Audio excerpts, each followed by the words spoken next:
Hello and welcome to another exciting episode of Disney Ohioan Vlog. Today we're going to be talking about music in Disney World, but more specifically, marching bands in Disney World. Now you may be asking yourself, why would you be talking about marching bands in Disney World? Well, the strict answer is a lot of schools will be going to there during the spring months, so I figure let's start it in January. But first, a little bit about what I do with a marching band. I am in a marching band in the Northeast Ohio area. That's where I live. About 60 miles from Cleveland, 60 miles from Pittsburgh, in a town called Youngstown. The whole Northeast Ohio area is known for their bands and is known for their football. It's great. I mean, I've gone to away games in neighboring, near West Virginia, and they are not nearly as good as what we have back home.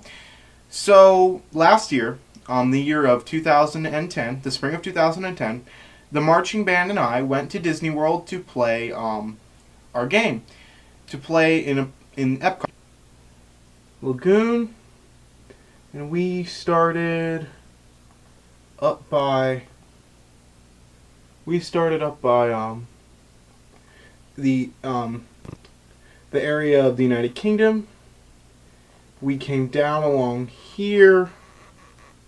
We went down into Future World, crossed around the ball, and ended here. So we went from here, down, round, and ended here. Okay, so that was our parade route, and let me tell you how the day worked. When you're marching in Disney World, at least for us in Epcot, you got to go behind the scenes. Now, to me, I'm like, wow, cool, what's it gonna look like? If you ever go to, the back of your supermarket and look and just see, all brick and, stuff, it's like looking at the back of a supermarket. It's not what you think it is. It's all facades in the front, looks real great, but in the back, it just looks like, back of a supermarket with, loading areas and everything. And it was pretty neat because when we went back there, we entered from the Italian area of the thing. Let me go and grab the map again. We entered from the Italian area, which is right here. So we entered from here, and we had charter buses, so our buses took us around, back, and down to the United Kingdom area. And that is what we used. That's how we got from place to place, because back behind Disney World, it looks like there's just a bunch of access roads and everything. It's pretty neat. It's to get one thing to the next seamlessly. And that's how you get from place to place back there. So when I was there with the high school band, we were like, oh yeah, this is pretty cool. The only thing is, if you're going to Disney World and they happen to take you backstage, you are never allowed to take photographs. There was one kid who actually whipped out a cell phone and started taking pictures.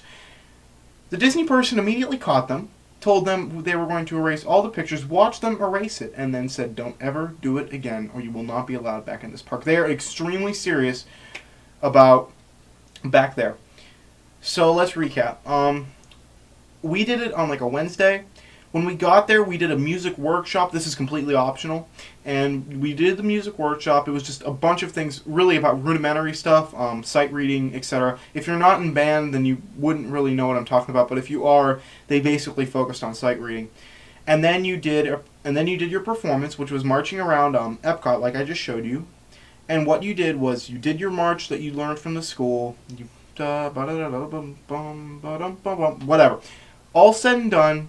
And then you did the rest of the day yourselves. And at the end of the tour, they brought us back to the United Kingdom Pavilion, once again using buses. And once we did that, once we were back where we needed to be, our instruments got loaded back up on a truck, which was to be going back to Ohio. And they gave us these. This is a, I don't know what you call them. I call them drawstring bags. It says Disney Performing Arts. Under that, it says celebrating 25 years of music magic. Magical performances. And it's a drawstring bag, and it's got pockets inside, and yeah, and it says a picture of Mickey on it. And it was free. Believe it or not, Disney World gave me something for free. So I was pretty happy with that. Anyway, I was very happy about that. I couldn't complain. And that's basically what happened. Now, if you are in a band and you're going to Disney World, good job. If you're in it, awesome. I'm going to give you some rules to how to survive your trip. And I actually wrote them down. Okay. Tip number 1. Know what you're traveling. For our band, we live in Northeast Ohio, and we took a charter bus down to Florida. We spent a whole 24 hours on the bus. Our band director, in order to cut costs, we didn't stop. So what happened was you got on the bus at noon up here in the north, and then you went all the way down to Virginia, stopped to get dinner. You went all the way down to North Carolina, South Carolina, etc., and you slept on that bus. We didn't get to Orlando until about 8 in the morning, and that's basically what we did. So if you're going on a bus, here are some tips for you. 1, know who you're sitting next to. You know, you don't want your worst hated enemy or something. Know who you're sitting next to. It can get kind of cold on buses. I personally like the cold, but bringing a pair of sweatpants with shorts under them ain't a bad idea. Dress comfortably if you're going on a bus. Bring reading material, bring homework if you need it, laptop, iPod, or even a board game. You know, whatever floats your boat. Also, be sure to find some good DVDs if your bus has a DVD player like ours did. If you're going on a plane, I've never been on a plane, so I can't help you. And if you're going by train, same rules apply as bus. That's all I can give to you about that. Anyway, the next tip I have is don't be surprised if you've gone to Disney before in the past and you've stayed on Disney property. Don't be surprised if you don't when you go with a high school marching band. We didn't, and I didn't have a problem with it because we had charter buses there and we were able to get picked up, dropped off, whatever needed to be done, and it actually went very smooth. And that's basically what we did. And for the rest of the 3 days, the one day was the performance in Epcot. The rest of the 3 days that we had down there, our band director is really a cool guy. He said, okay, because what they did was the band parents gave us random tickets and then just fed them through the machine. And then as soon as our tickets were done, we were done with. And said, okay, you have the whole day. Be back on the bus by 10 o'clock.